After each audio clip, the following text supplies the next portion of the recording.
Let's talk problems about the current iPhone.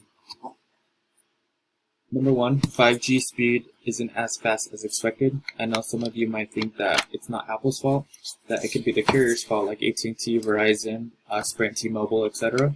But if you think about it, if we're spending so much money on a phone, um, you know, then we definitely have to have that speed reliable to us.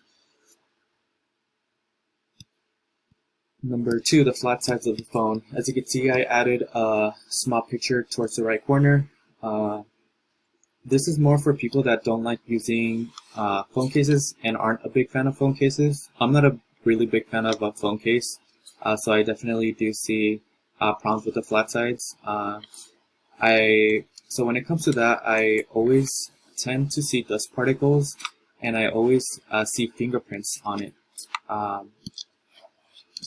That's definitely something that I always have to clean consistently, and I feel like that's something small that Apple could take care of, and and other customers would appreciate. Maybe adding in new material or adding more advanced technology to that. MagSafe problems. When it comes to MagSafe problems, I would start off first with the magnet. I feel like the magnet is not strong enough to hold accessories, and that could be a problem, especially if there were to be a wallet with personal stuff in it. Improvements need to be made. On top of that, the MagSafe charger is nice to have, but I noticed that it tends to charge pretty slow as well. That's another accessory that falls under the MagSafe problems. It might be the magnet, it might be the accessory, who knows. But I noticed that it charges 15 minutes faster, which is a good part than the regular Cube. But that's not really a big difference. And people, nowadays we use a lot of technology. We're on our phones like 24/7, so we definitely need that speed, and we definitely need that battery life. And number four, overheating problems.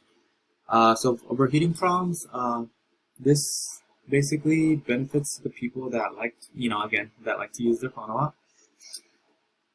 I have an example. So for me, I like to play games on my phone a lot.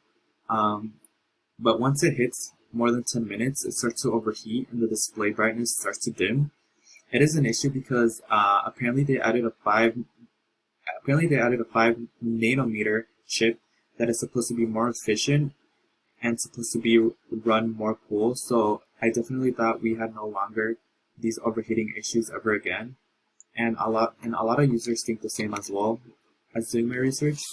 But yeah, that's something that should be definitely fixed, because we do not want an overheating phone and then breaking down on us. Improved designs for the next generation iPhone. So adding in stackable charging. I think Samsung has something similar to stackable charging, but stackable charging would be an interesting design to introduce. I could use it as an example. Pretend you're with a couple of friends and you found out that you just forgot your portable chargers, your cords, all that good stuff that would charge up your phone. But if your friend has an iPhone and he has 100%, then you could basically stack your 0% phone onto his 100% phone, and it could start charging wirelessly. I feel like that would be like a really cool design. It might be kind of annoying to see two phones stacked up on each other, but that's something that's something that would be really interesting and people would enjoy doing.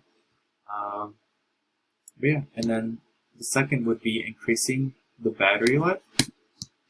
Increasing the battery life, we use technology nowadays. We include it into work. We include it into school. It's everywhere.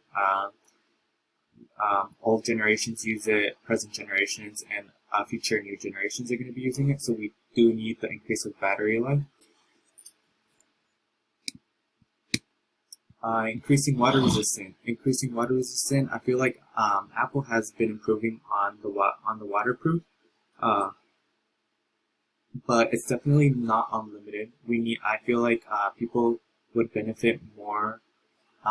Would benefit more if they like to record things underwater. Like, for example, if you're going to a trip to Hawaii, you want to record turtles for a long period of time, fish for a long period of time, anything underwater that might be interesting that would want to make you record more than 5 minutes, then it's definitely would be beneficial to the people that that are interested in doing that. And plus, it would remind people like of a GoPro, because of a GoPro it's unlimited and you could definitely use it underwater unlimited anytime, anywhere.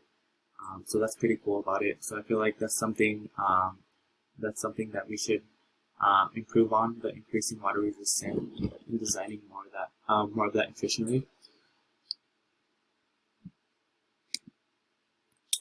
Bring the thumbprint back into the new design. I know some of you and some other customers might not be a fan of it, but it would be really beneficial to bring it back, because now the times that we're in right now, due to COVID-19, the phone is not going to recognize your face with a mask. People aren't really comfortable taking off their masks nowadays, and I feel like that's kind of like it would be pretty cool to have the Face ID and to have the thumbprint at the same time, just as a backup, just in case if people aren't comfortable, again, taking off that mask. I feel like it's just like as a backup plan. But definitely, it'll be pretty good to design it back into the new design. I feel like it would benefit elderly people that aren't comfortable, and just in general, like people that don't feel that they need to show their face without a mask. So yeah, that's basically it. So thank you guys for watching.